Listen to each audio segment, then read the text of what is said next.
చదువు ద్వారా సంస్కారం నేర్చుకున్నవారు, అనుభవం ద్వారా గుణపాఠం నేర్చుకున్నవారు జీవితంలో ఎప్పటికీ ఓడిపోరు. ఏ ఆలోచన లేకుండా ప్రశాంతంగా నిద్రపోవడానికి కూడా అదృష్టం ఉండాలి. తప్పు చేసి కూడా మాటలతో సమర్థించుకునేవారు కొందరైతే, ఏ తప్పు చేయకుండా మాట్లాడలేక మౌనంగా ఉండేవారు మరికొందరు.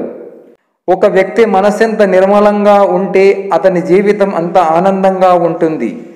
ఏది సంపాదించాలో తెలిసిన వారికి ఏది పంచిపెట్టాలో కూడా తెలియాలి.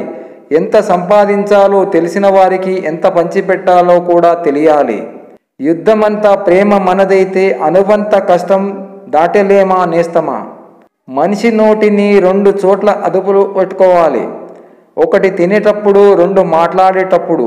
మొదటిది ఆరోగ్యాన్ని కాపాడుతుంది, రెండవది బంధాన్ని కాపాడుతుంది. గెలుపు ముంగిట్లో, ఓటమి భయముతో ఆగిపోకు. చివరి మెట్టు కోసం చావుకైనా సిద్ధపడు. మూలం మట్టే అయినా మొలకెత్తడం ప్రధానం. మనం ఎలా పుట్టినా మంచిగా బ్రతకడమే ముఖ్యం. బురదలో పుట్టిన తామర అందంగా బయటకు వస్తుంది. అలాగే పుట్టుక సాధారణమే అయినా లక్ష్యం ఉన్నతం కావాలి. మనల్ని అర్థం చేసుకోని వారికి పదే పదే మనం వివరణ ఇవ్వాల్సిన అవసరం లేదు. మన గురించి మనం విపులీకరించుకునే కొద్దీ ఎదుటివారికి మన ఒక గాలి బుడగలాగా కనిపిస్తాం. నిన్ను నువ్వు అందంగా చెక్కుకోవడానికి స్తుతి అవసరం లేదు.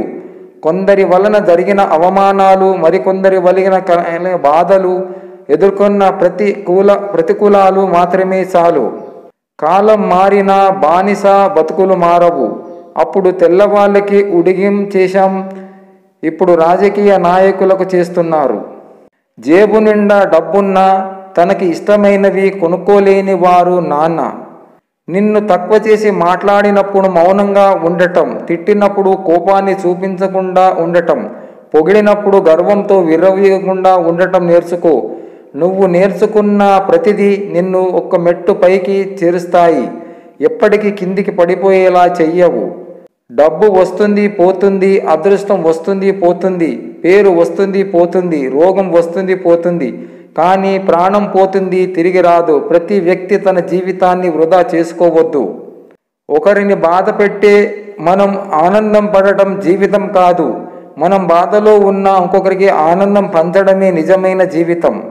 హద్దులకు మించిన ఆశలు ఉన్నట్లయితే శక్తికి మించిన కష్టాలు పడాల్సి ఉంటుంది. ఒక శిష్యుడు తన గురువు యందు గల అపార విశ్వాసంతో గురునామస్మరణ చేస్తూ నీటి మీద నడుస్తూ వెళ్ళసాగాడు. అది చూసిన ఆ గురువు, నా పేరులో ఇంతటి మహిమ ఉన్నదా అని అహంకరించి నేను అని నది దాటపోగా అందులో మునిగిపోయాడు. విశ్వాసం అద్భుత కార్యాలను సాధిస్తే అహంభావం వినాశాన్ని తెచ్చిపెడుతుంది. ఇది ఎండాకాలం కదా ఫ్రెండ్స్, గొంతు తడుపుకునేందులకు పక్షుల కోసం మీ ఇంటి బయట ఓ కప్పు నీళ్లు, గుప్పెడు గింజలు పెట్టండి. చిన్న జీవులకు జీవితాన్ని ఇవ్వండి. నీలో పట్టుదల, ఓర్పు ఉంటే నీ తలుపు తట్టి మరి పరమేశ్వరుడు మార్పుని అవకాశాన్ని నీ దగ్గరికి వచ్చేలా చేస్తాడు. కొద్దిగా సమయం పడుతుంది అంతే, రావడం ఖచ్చితం. మనం ఎంత తెల్లగా ఉన్నా నీడ మాత్రం నల్లగానే ఉంటుంది. రంగులతో కాదు జీవితం, మంచి మనసుతో ఉండాలి.